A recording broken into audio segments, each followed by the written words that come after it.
12월 31일 성령영신 예배 시간에 제가 여러분께 감사 일기장을 나누어 드렸습니다. 1년 동안 얼마나 이 안에 여러분의 감사 내용이 기록되어 있고 또 이 감사의 고백이 담겨져 있는지 모르겠지만은 여러분 우리의 삶은 늘 감사의 내용들을 마음에 담고 아버지 앞에 그 감사의 고백을 드릴 수 있어야 하는 것입니다. 해마다 추수감사절을 맞이해서 감사 절기를 예배해 드리는데 추수감사절의 유래는 하나님이 정하신 명령입니다. 하나님은 이스라엘 민족에게 세 가지 절기를 지키라고 명령을 하셨습니다. 첫 번째가 유월절이고 두 번째가 매추절이고 세 번째가 수장절. 수장절은 뭐냐면은 추수감사절입니다. 그래서 이 특별히 세 번째 추수감사절이 애굽에서 나와서 가나안을 가는 동안에 그 고난의 시간이었지만은 농사를 지면서 얻은 첫 열매를 하나님께 드리도록 하나님은 이 수장절, 이 추수감사절을 제정하셨습니다. 근데 하나님은 단순하게 이스라엘 민족에게 농작물을 여기 있는 과일이라 그런 곡식을 받기 위해서 이 수장절, 추수감사절을 하라고 명령하신 게 아니에요. 그 광야에서 거친 땅에서 농사를 짓고 삶의 어려운 순간순간마다 함께하신 하나님의 은혜를 기억하고 감사의 마음을 가져라는 의미에서 하나님은 추수감사 절기를 지키라고 명령을 하신 겁니다. 물론 우리는 농사는 짓진 않지만은 우리가 삶의 순간순간마다 우리에게 은혜를 베풀고 함께하신 하나님의 은혜에 감사할 수 있어야 하는 것입니다. 저는 이 감사 일기에다가 늘 메모하면서 정말 감사한 게 참 많았습니다. 기적을 체험하고 돈이 많고 그래서 감사한 것이 아니라 삶의 순간순간마다 작은 부분에 대해서 감사할 일들이 참 많았습니다. 지지난주에 주일날로 말씀을 드렸지만은 저는 정말 매 순간순간에 감사해요. 여러분, 감사는 계속 고백을 하면 할수록 더 큰 감사의 조건들이 우리들에게 임합니다. 오늘 설교 제목이 감사의 파장을 일으키는 자라는 제목이에요. 우리는 정말 감사의 파장을 일으키고 있는가 가만히 돌아봐야 돼요. 오늘 본문에 보면은 그렇게 어렵고 힘들고 고통 가운데 있는데도 항상 감사했던 바울의 고백이 빌레몬서 1장 4절에 기록되어 있습니다. 다 같이 한번 읽을까요? 시작. 내가 항상 내 하나님께 감사하고 기도할 때 너를 바라면 항상 감사했어요. 누가? 바울이. 근데 여러분 아시지만은 바울은 감사할 수 있는 환경과 여건이 아니었어요. 예수를 믿고 복음을 전한다는 이유 때문에 바울은 핍박을 당하고 또한 모함을 당하고 죽음의 고비를 만나고 참 고난을 많이 당했어요. 근데 그럼에도 불구하고 바울은 항상 감사했어요. 내가 항상 내 하나님께 감사하고 진정한 감사는 항상 감사하는 거예요. 이 항상이란 이 안에는 어떤 뜻인지 하면은 어떤 환경에 있든지라는 뜻입니다. 어떤 환경에 있든지. 바울은 빌립보서 4장 12절에 이렇게 있지만은 비천에 처하고 또 풍부에 처해도 항상 감사했어요. 배고파도 감사했고 넉넉해도 감사했고 궁핍해도 일체의 비결을 배우며 감사했어요. 나는 비천에 처할 줄도 알고 풍부에 처할 줄로 알아 모든 일, 그 배부름과 배고픔과 풍부와 궁핍에도 처할 줄 아는 일체의 비결을 배우더라. 여러분 정말 우리 물론 늘 하나님의 은혜 가운데 복을 많이 받고 삶이 안정되고 평안해야 하겠지만은 원치 않게 우리가 이 빌립보서 4장 12절처럼 비천의 자리에 머물 수도 있고 배고플 수도 있고 궁핍할 수밖에 없는 어려운 순간을 만날 수도 있어요. 그때 우리는 내게 주어진 삶의 그 환경에서 감사할 수 있는 그런 정말 이런 성숙한 신앙의 자세가 우리에게 필요합니다. 사실 누구든지 넉넉하고 풍요로우면 감사할 수 있어요. 남편 돈 잘 벌어오고 애들 시험 잘 보고 1등하고 2등하면 감사가 나오고 또 30평, 40평, 50평 넓은 집에 살면 감사가 나오고 건강하면 감사가 나와요. 물론 그런 감사도 귀하고 아름다운 감사하지만은 원치 않게 내가 비천에 처하고 배고픔의 자리에 궁핍이란 삶의 어려운 자리에 머물러 있을 때 울리는 감사, 이 감사가 하나님의 마음을 움직입니다. 지난 목요일날 다니엘 기도회 강사가 김혜랑 성도였습니다. 이 김혜랑 성도의 간증을 듣고 좀 많은 감동을 받았어요. 들으시면 아시지만 이번에 딸이 간지의 병에 걸렸죠. 뇌에 이상이 생겨서 간지를 하고 뇌에 무리가 와서 어린아이가 참 병원에서 이 고통의 시간을 많이 보냈잖아요. 김혜랑 성도가 그 자기 병에 걸린 사랑하는 딸이 떡볶이를 먹는 그 모습을 보고 너무 감사했잖아요.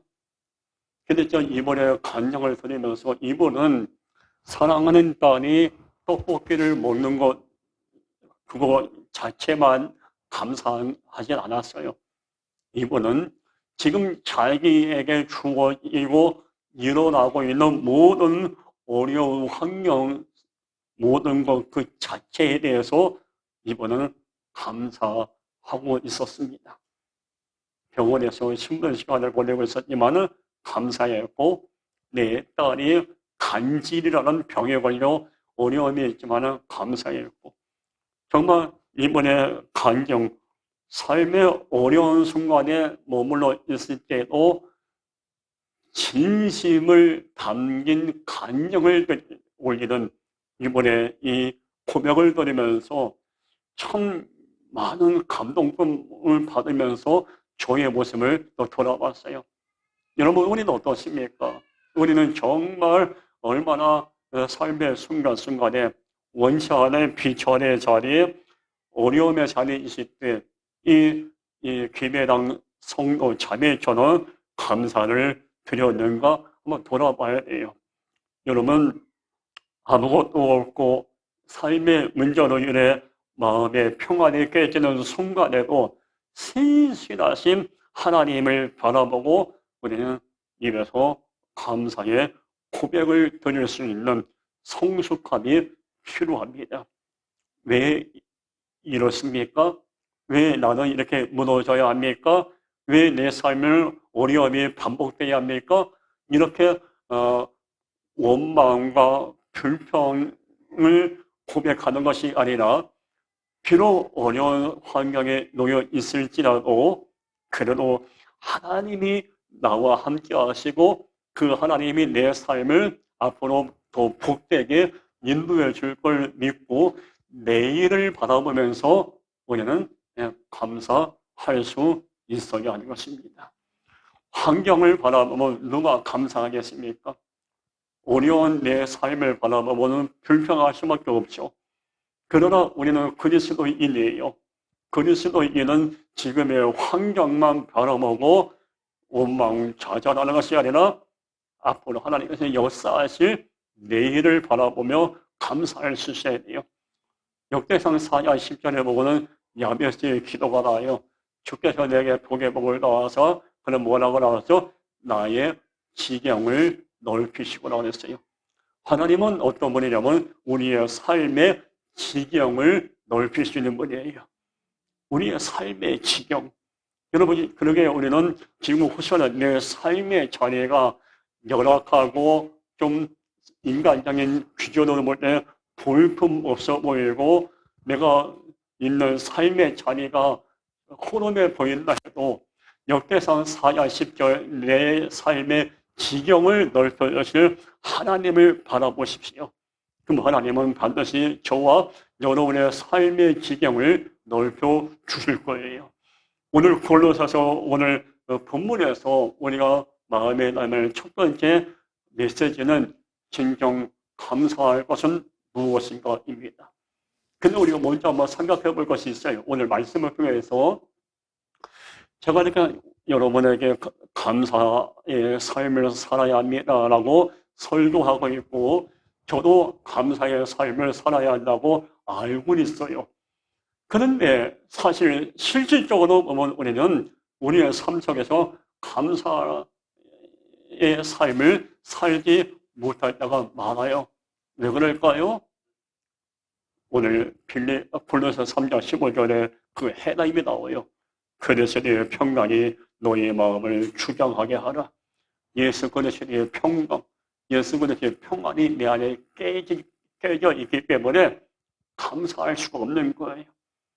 우리 마음에 나도 모르게 불평, 원망, 세상적인 걸로 가득 차 있으면은 내 안에 예수 그리스도의 평강, 주님의 평안이 깨지고 무너집니다. 당연히 감사할 수가 없는 거예요. 그래서 여러분들 기도할 때 하나님 내 마음속에 예수 그리스도의 평강, 주님이 임하실 평안이 내 안에 가득 차게 하옵소서.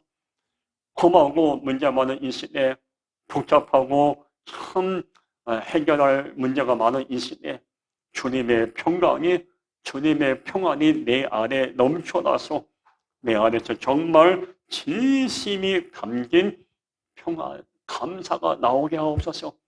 이 고백이 넘쳐나야 돼요. 그리스도의 평강이 너의 마음을 주장하게 하라고 말씀했는데 사람들은 불평, 짜증, 원망, 분노, 미움, 시기, 질투가 주장을 하고 매여 사는 이들이 참 많이 있습니다.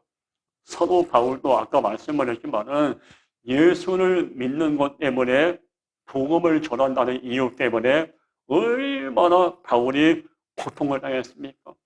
얼마나 바울도 이 억울함, 분노, 인간적인 생각에 매여서 그것에 이끌려 바울은 무너질 수 있었습니다. 그러나 바울은 그 어려운 중에도 단 한 번도 분노, 억울함에 매이거나 끌려가지 않고 예수 그리스도의 평강을 마음으로 받고 주님이 주신 평안함으로 그 어려움을 이겨냈어요. 지금 나를 주장하는 게 뭡니까?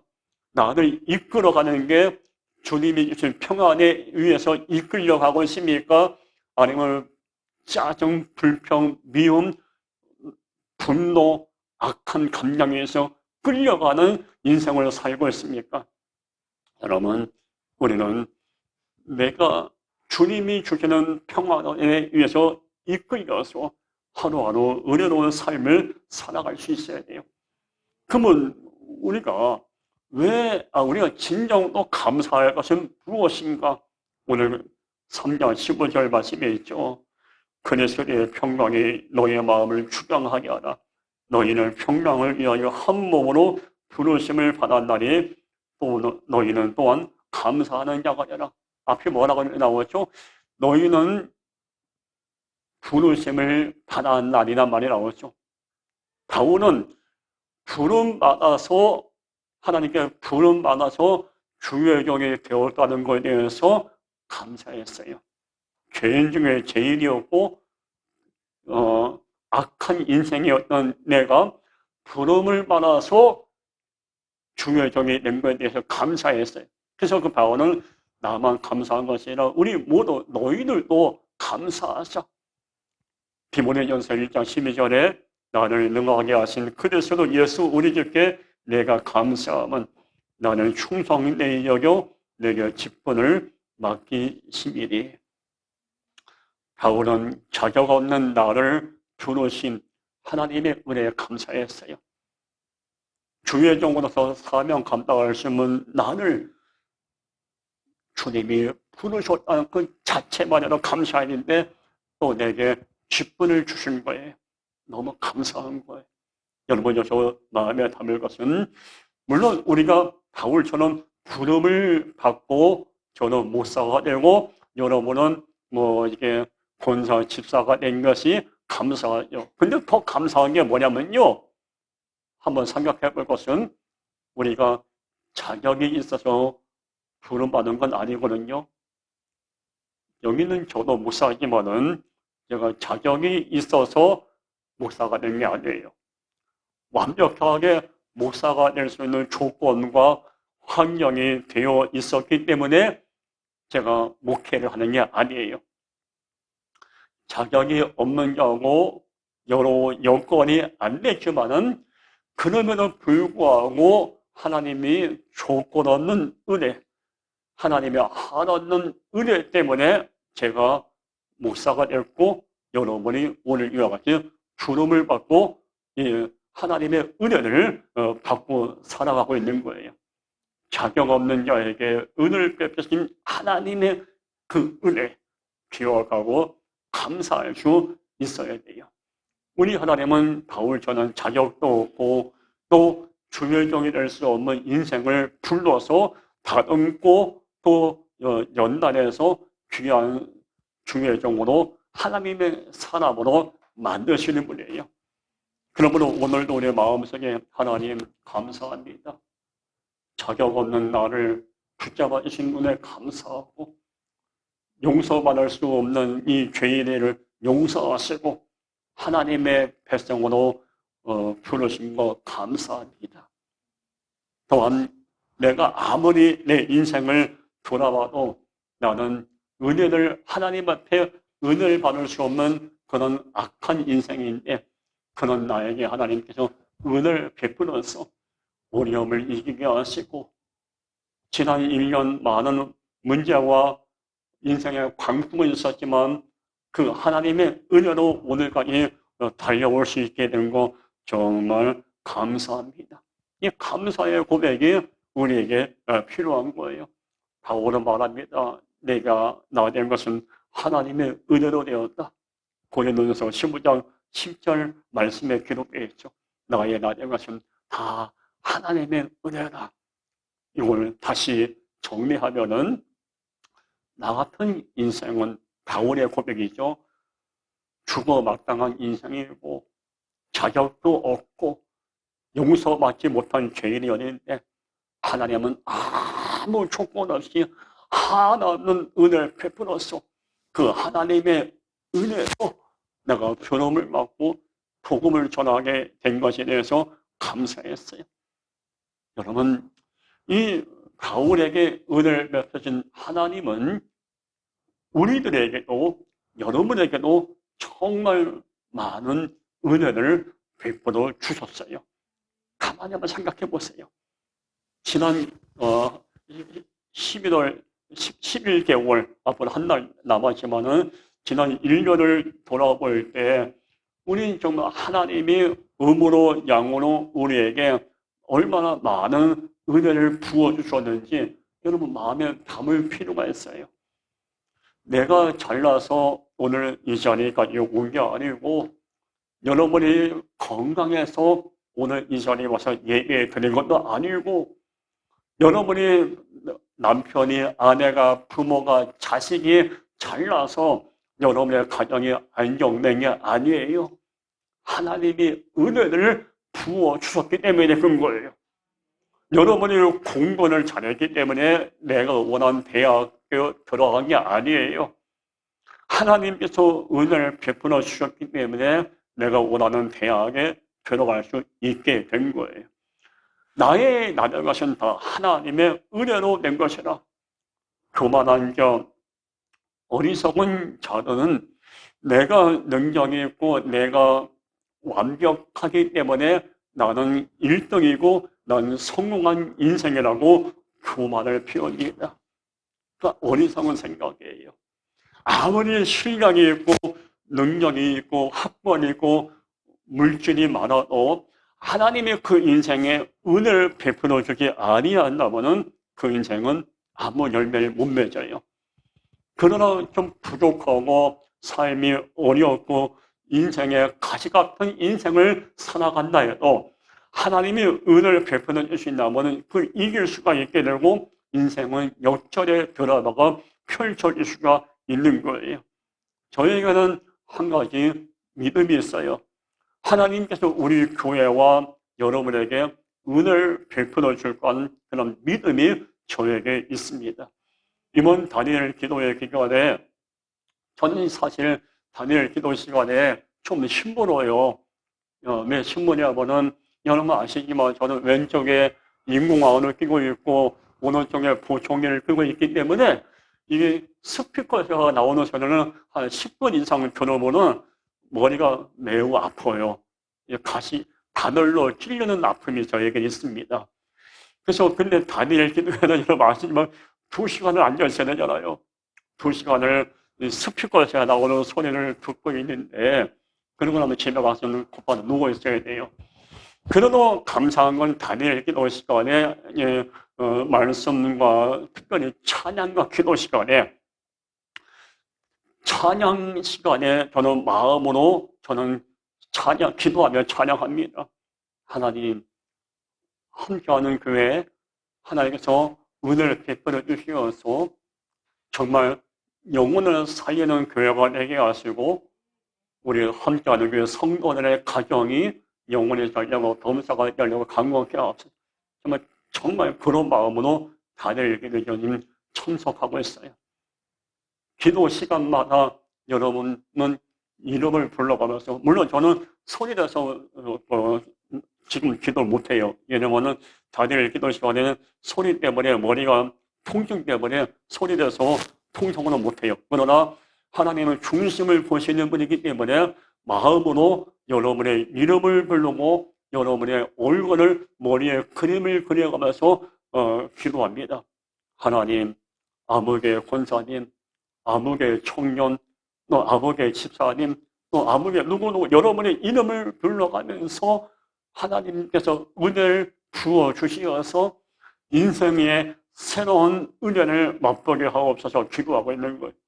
전 요번에 감사한 게 지난주에 첫 다니엘 기도 시간에 저는 하나님을 놓고 첫 번째 마음의 감동을 받고 요번째 두 번째 마음의 감동을 받았어요.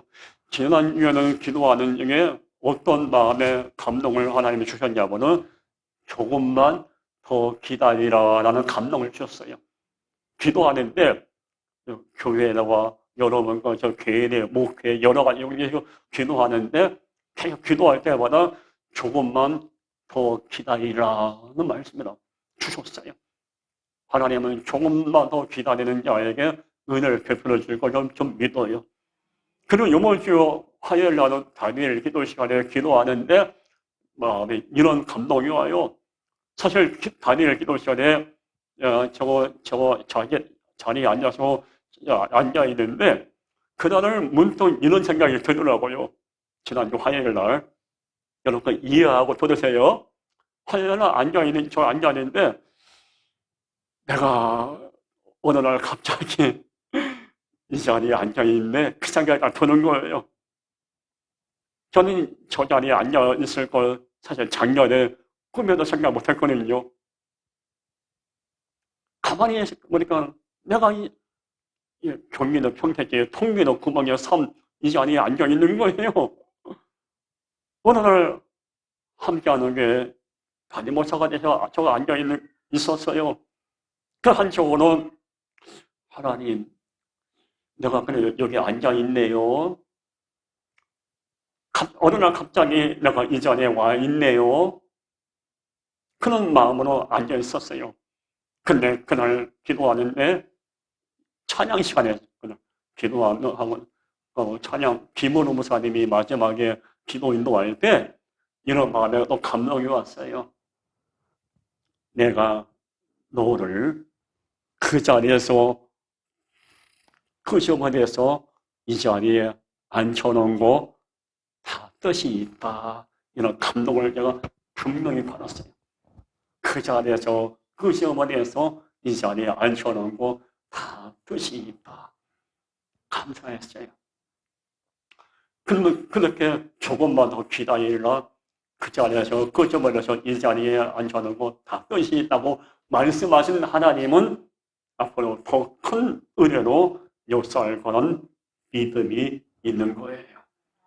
여러분, 우리는 정말 나이 나는 것은 하나님의 은혜는 것이니 하나님의 은혜로 이 자리까지 오고 하나님의 은혜로 앞으로도 또 하루하루 열심히 살아가게 될 거예요.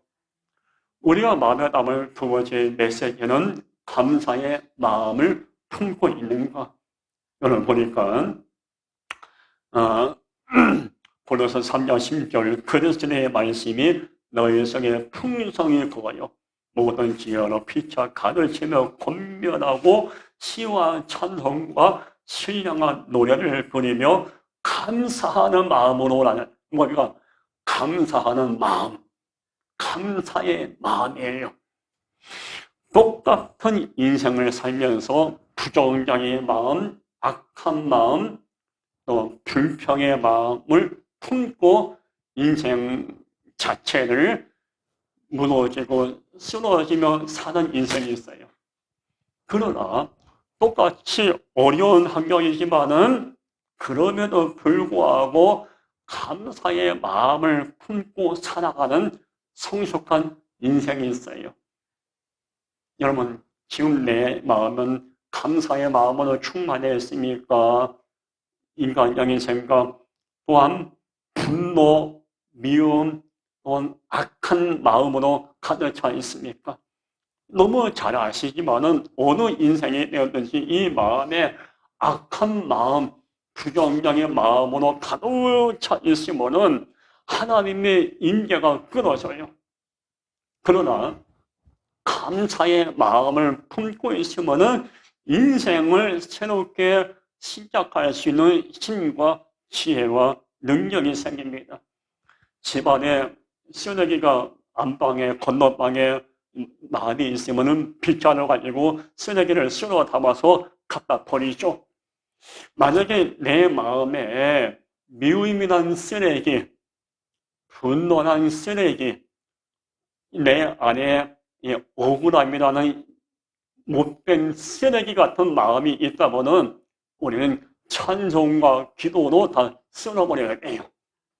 그리고 말씀으로 다 정화해야 돼요. 저는 정말이에요. 제가 강단에서 없는 말 하겠습니까? 저는 이번 단일 기간에 목사 계급장 다 내려놓고 정말 찬양 기도하면서 입으로 찬양하고 소리를 기도하지 못하지만은 찬양과 기도 시간에 하나님 내 마음에 아직까지 남아있는 찌꺼기들을 다 찬양과 기도로 쓸어버리는 데 없어서 기도하고 있어요. 여러분, 우리 마음에 감사의 마음이 우리 안에 넘쳐나야 돼요. 시편 35편 18절에 내가 대중에서 주께 감사하며 많은 백성 중에서 주를 찬송하니이다. 다윗의 고백입니다. 감사해 하며 주를 찬송하겠다. 다윗은 그 어려운 중에도 바울 못지않게 하나님께 감사의 마음을 품고 하나님께 감사를 올려드렸어요. 여러분, 주께 감사하며 찬송하니이다. 바울은 감사를 말만 하자고 표현을 했어요. 진정한 감사는 표현돼야 돼요. 감사는 표현이 되어야 돼요. 다윗은 하나님을 받은 은혜를 어떻게 감사를 표현했냐면은 찬송으로 표현했어요. 사도 바울은 그 감사를 어떻게 표현했지 아십니까? 생명을 걸고 복음을 전하는 것을 통해서 하나님께 감사했어요. 그럼 우리는 내게 주어진 하나님의 은혜에 그 감사를 어떻게 표현해야 합니까? 저 같은 경우는 제게 주어진 목회자의 길을 최선을 걸어가는 그 자체가 하나님의 은혜에 감사하고 감사를 표현하는 거예요. 여러분 같은 경우는 여러분의 자리에서, 기도의 자리, 예배자의 자리에서 기도의 흔들림 없이 하나님께 영광 돌리고 이 땅에 살아가면서 빛과 소금의 열가를 감당하는 그 자체가 여러분은 감사를 표현할 수 있는 아름다운 방법이에요. 감사는 표현해야 돼요. 우리가 하나님께 감사를 표현할 수 있는 가장 좋은 방법이 뭘까요? 내가 있어야 할 그 자리에서 흔들리지 않고 절망의 환경, 고난의 환경에 매이지 않고 역사하실 하나님을 바라보면서 믿음으로 주를 선포하고 많은 자에게 그리스도의 향기가 되어서 하나님의 살아계심을 증명해 보이는 이 자체가 우리가 감사를 표현할 수 있는 가장 귀한 아름다운 방법입니다. 디모데후서 3장 2절에 사람들이 자기를 사랑하며 돈을 사랑하며 자랑하며 교만하며 비방하며 부모를 고역하며 감사하지 아니하며 이 악한 시대가 되면서 사람들 마음에는 감사할 일이 많음에도 불구하고 감사하지 않습니다. 감사는 그냥 많은 사람보다는 비난하고 끌어내리고 있는 말 없는 말 다 끄집어내서 상대방 마음에 고통을 줍니다. 이런 악한 시대에 우리 그리스도인들 만큼이라도 감사하지 아니하는 인생이 아니라 우리는 그럼에도 불구하고 감사하며 감사를 표현하는 감사의 파장을 일으키는 성숙한 삶이 우리에게 필요합니다. 같이 사람하고 누군가를 만나면은 어떤 사람은 같이 있으면은 부정적인 파장이 있고 어떤 살기라고 하죠. 사람을 죽이려는 살기의 파장을 일으키는 사람이 있어요. 미움의 파장이 있어요. 여러분 심지어 목사님들도 만나면 그런 분도 있어요. 같이 있으면 괜히 마음이 불편하고 같이 목사님하고 식사하면은 소화도 안 되고 그런 사람이 있어요. 그러나 같이 앉아있으면 감사의 파장을 일으켜서 사랑의 파장을 일으키는 목사님도 있어요. 여러분 우리는 정말 어떤 파장을 일으키고 있는가 가만히 우리의 모습을 돌아볼 필요가 있어요. 감사하는 자에게는 5가지 축복이 임합니다. 첫 번째가 감사하는 자에게는 축복의 문이 열립니다. 불평하는 자에게는 축복의 문이 안 열려요. 축복이 제가 경험한 거예요. 정말 저는 작년에 처음 들어와서 저 뒤에 책상 의자 어디서 주워와가 이거 놓고 앉아서 책상하고 의자 놓고 감사했어요. 이렇게 책상하고 의자 놓고 생기면 감사했어요. 근데 하나님 감사했더니만 하나님께서 저 책상에다가 컴퓨터를 놓고 쓸 수 있게 좀 축복해 주셨어요. 하나님은 감사한 자에게는 축복의 문을 열어주십니다. 두 번째 하나님은 감사하는 자에게는 하나님은 길을 열어주십니다. 막혀있는 길을 열어주시는 분은 하나님이에요. 불평하고 원망하는 자에게는 길이 막혀요. 그러나 어려운 이유로 감사하는 자에게는 축복의 길이 열립니다. 감사하는 자에게는 역전의 드라마가 펼쳐집니다.